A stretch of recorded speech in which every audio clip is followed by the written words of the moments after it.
capaz, possa negociar, é um direito patrimonial disponível. Esta pessoa, ela tem o direito de, ao invés de buscar o Poder Judiciário, buscar a arbitragem como uma forma alternativa de solucionar os seus conflitos. No Brasil, é um instituto relativamente novo, ou uma possibilidade relativamente nova, porque ele ganhou vigor em 96 com a Lei 9.307. Isso não quer dizer que é uma novidade no mundo do direito, porque não é. A arbitragem, se pode dizer que foi uma das primeiras formas de solução de controvérsias, né? Desde que se conhece a humanidade vivendo em sociedade. Mas no Brasil, o Instituto passou a ser mais conhecido a partir de 1996, com a entrada da Lei 9.307 em vigor.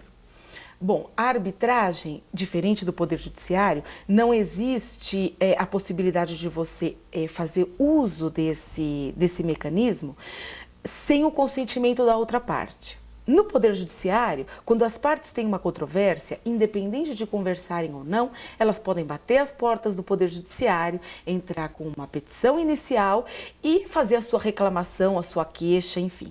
Na arbitragem, não. Para que as partes ou as pessoas possam fazer uso delas para solucionar a controvérsia, é necessário que todos os envolvidos no negócio estejam de acordo. Ou seja, para se solucionar por arbitragem qualquer questão de direito patrimonial disponível, é importante que todas as partes envolvidas nesse negócio firmem o que a gente chama de convenção de arbitragem. Ou seja, todos têm que estar de acordo que aquela questão pontual vá ser resolvida por um árbitro ou um juiz arbitral, como a lei gosta de chamar, e não por um juiz de direito. Em cima desse tema, então diríamos que as partes vão, de alguma maneira, elas têm um interesse em se compor em acordo. Quando elas buscam a arbitragem, o interesse primeiro, então, não seria litígio, a briga, mas sim o acordo. Exatamente. É que a arbitragem, ela parte de uma base diferente do que o Poder Judiciário. As pessoas que resolvem ou procuram resolver as suas questões por mediação e arbitragem, elas partem de uma premissa que elas querem solucionar o problema, elas não querem brigar. Quem busca o Poder Judiciário, já de antemão houve uma ruptura na relação, então ele vai para a briga, literalmente a palavra briga, né? As pessoas usam o Poder Judiciário para lavar roupa suja.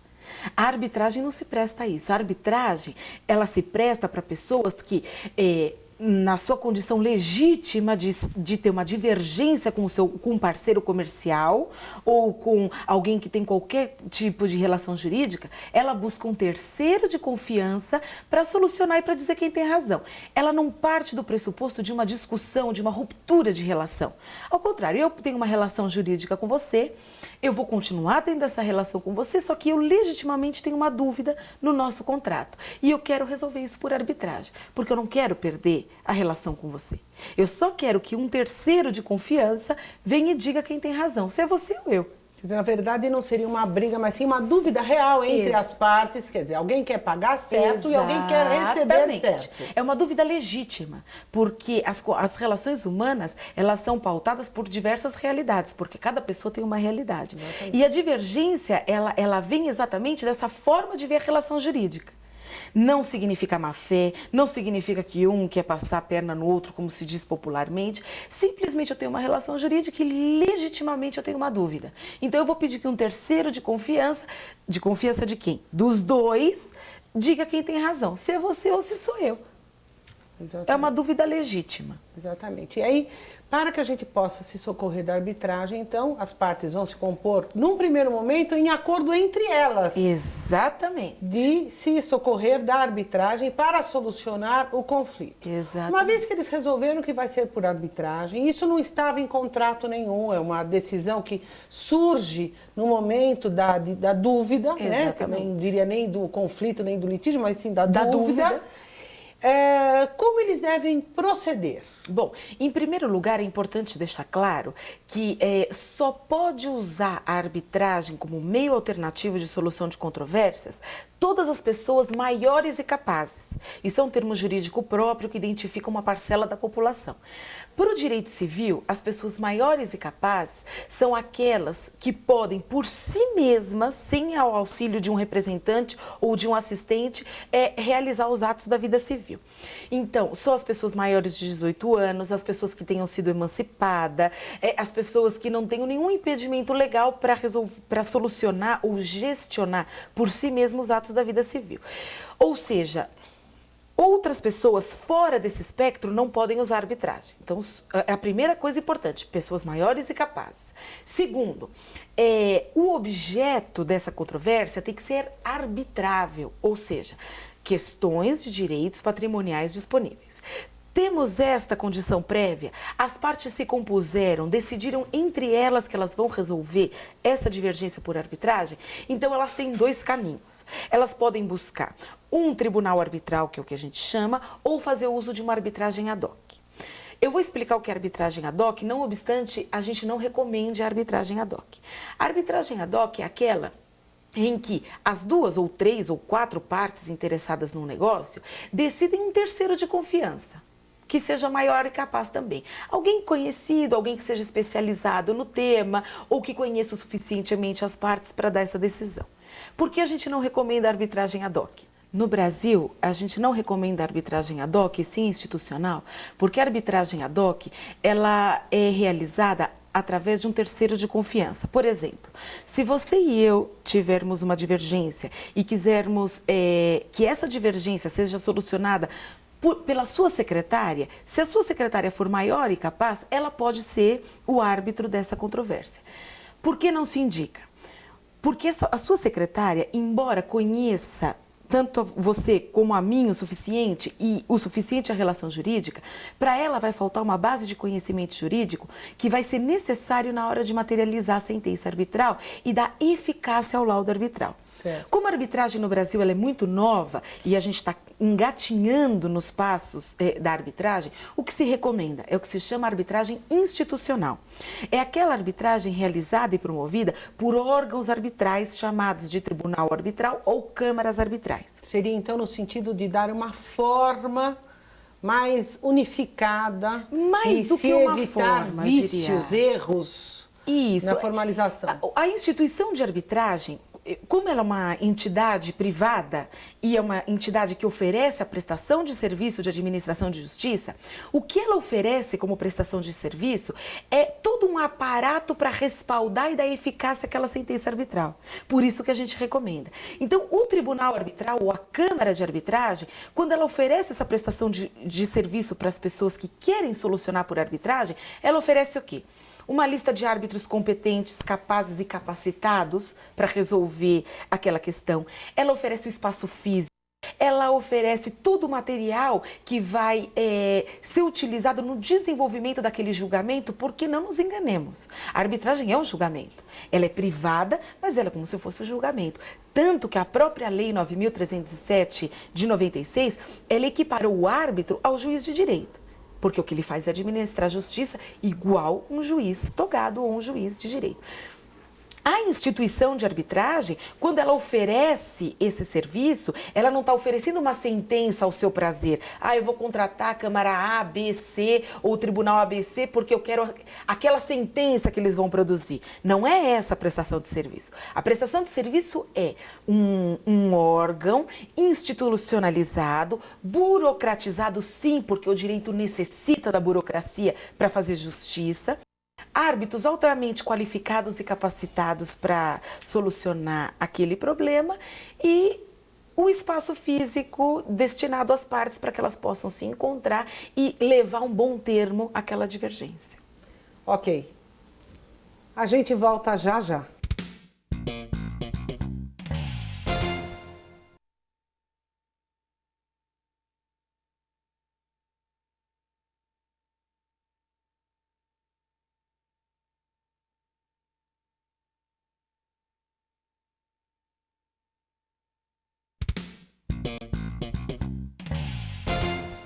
O tema é arbitragem no Brasil.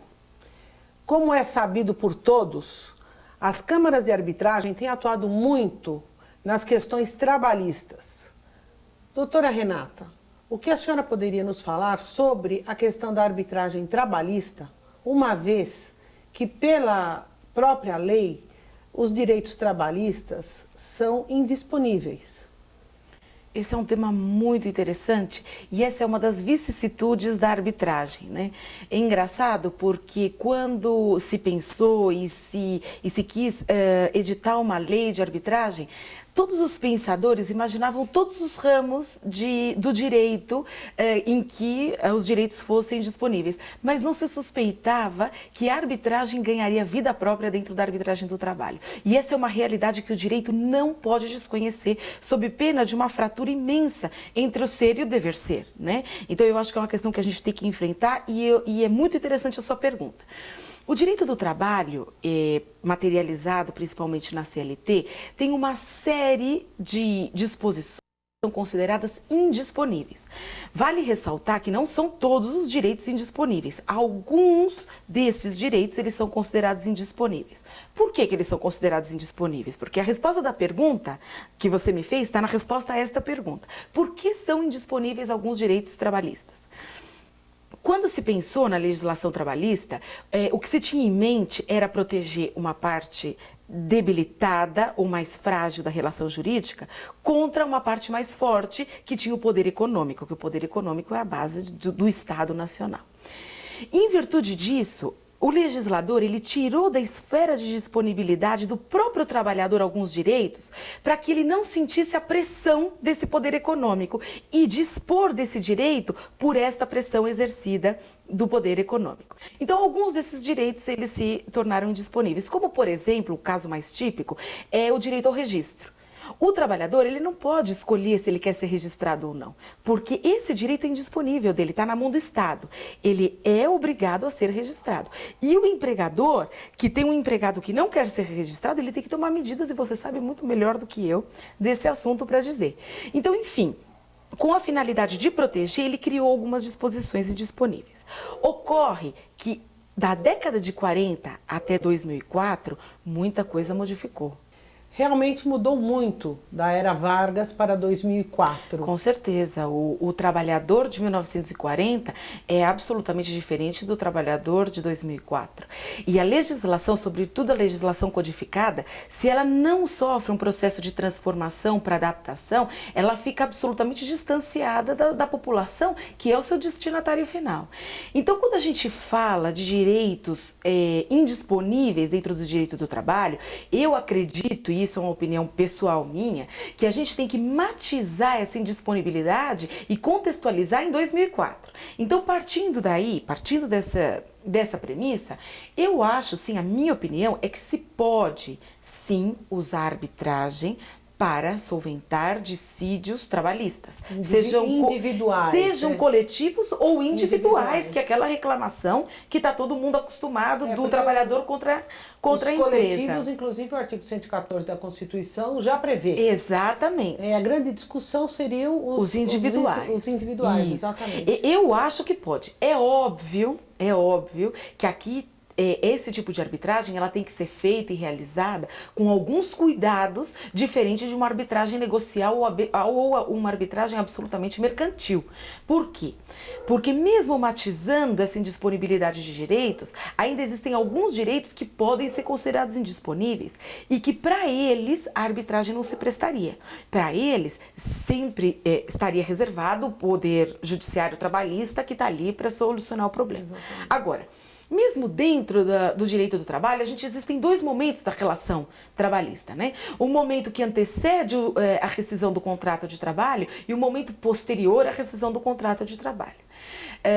Enquanto nós estamos na vigência do contrato de trabalho, ainda existe alguma indisponibilidade de alguns direitos. Agora, uma coisa é certa, fim da relação laboral, feita a rescisão daquele contrato de trabalho, sem sombra de dúvida, a maior parte daqueles direitos são disponíveis. E não digo eu, a prática na Justiça do Trabalho diz isso. Porque se as duas partes podem ir diante de um juiz de direito e dizer eu te dou tanto, você aceita tanto, com o juiz togado fomentando esse acordo, se não é disponível, o que vai ser? Então eu acho que eles podem sim fazer a mesma coisa frente a um árbitro, que é ou um juiz arbitral, como chama Isso. a Lei 9.307. Quer dizer, isso seria uma maneira, diante da política econômica do país, de se evitar que as empresas tentem burlar a lei, sonegar direito aos empregados. Então, eles buscariam a arbitragem, aonde existe a possibilidade de um parcelamento da dívida, sem que eles incorram em multa por atraso pela data prevista pela CLT. Então, eu acho que o maior sucesso da arbitragem na área trabalhista estaria ligado à questão de que eu vou pagar todo o seu direito, eu só preciso um fôlego para te pagar isso em algumas vezes. Eu acho que é muito mais abrangente que isso. Sob o meu ponto de vista, esse é só um dos aspectos. Eu acho tomados os devidos cuidados dentro da arbitragem trabalhista, porque ela requer, volto a repetir, para que não paire dúvida, ela requer um cuidado especial, tendo em vista alguma indisponibilidade existente no direito do trabalho. Mas eu acho assim, tomado todos os cuidados e eleita uma Câmara de Arbitragem séria, cujos árbitros sejam pessoas capacitadas e que conheçam o direito do trabalho, eu acho que além desse acabou de colocar, que é uma das vantagens óbvias. Outras vantagens, por exemplo, eu posso, entre tantas, eu vou numerar algumas.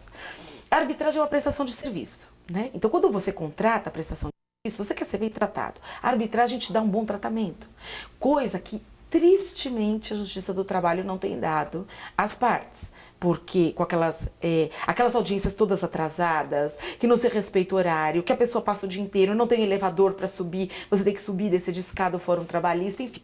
Uma primeira vantagem. A arbitragem, quando você paga essa prestação de serviço, ela te recebe, ela tem que cumprir o horário, ela tem até que te servir trocando, falando no popular. Porque você é uma pessoa que contratou diretamente aquela prestação de serviço. Outra prestação importante de serviço. Algumas empresas, elas têm uma necessidade de não terem ações trabalhistas ou uma certidão de ações trabalhistas contra si, porque elas querem entrar ou no mercado internacional ou porque elas querem participar de concorrência e licitação pública. Então, a maioria é requisito para você participar de um processo licitatório ou concorrencial da administração pública, e olho ainda mais agora com essa parceria das PPPs, público e privada, que as empresas não tenham ações trabalhistas contra si. A arbitragem é uma forma de você solucionar o problema e não ver contra si uma lista enorme de processos trabalhistas. Agora, as pessoas elas gostam de dizer que a empresa que tem muitas ações trabalhistas, elas partem do pressuposto condenatório, que é porque é uma empresa que burla todos os direitos trabalhistas.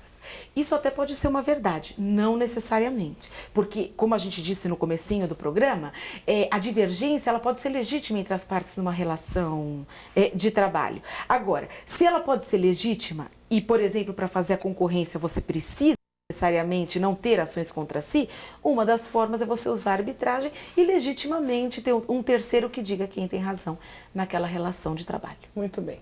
Doutora Renata, gostaria muito de agradecer sua honrosa presença no nosso programa e poder contar em outras oportunidades com o seu grande conhecimento do assunto, que com certeza um programa somente é muito pouco para tratar desse assunto tão vasto. Eu é que agradeço o convite e me coloco à inteira disposição para quantas vezes for necessário e dizer que a arbitragem é um assunto que se poderiam fazer inúmeros programas com ele. Muito obrigada. Como vocês viram, a arbitragem caminha a passos lentos ainda no Brasil. É um instituto realmente novo, mas com grande visão de futuro.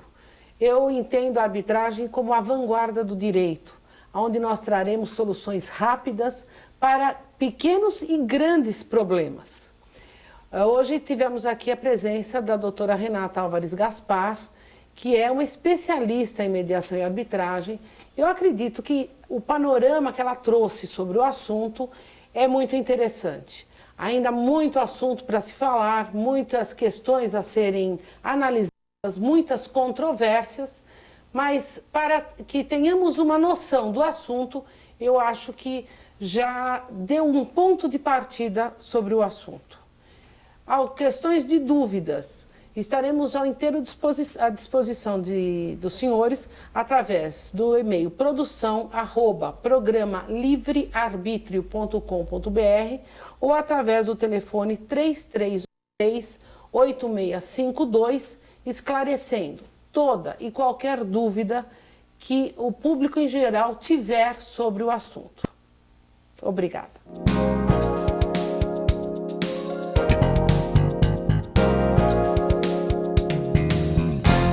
Doutor Mussolini, o que o senhor poderia nos orientar sobre esse afastamento da arbitragem nessas questões em que estão envolvidos município, Estado e União? Como nós estamos falando para o público em aberto, eu vou tentar traduzir essa questão, ou as questões que estão envolvidas em torno dela, por